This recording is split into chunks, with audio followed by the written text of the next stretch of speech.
Y gwasanaeth dod o hyd I swydd. Rheoli eich rhybuddion e-bost. I reoli eich rhybuddion e-bost ar wefan dod o hyd I swydd, cliciwch ar y ddolen Mewngofnodi ar y frig y dudalen. Rhowch eich e-bost a'ch cyfrinair. Yna cliciwch ar y botwm Mewngofnodi.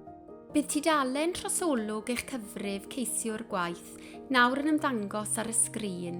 Cliciwch ar yr opsiwn Eich rhybuddion e-bost.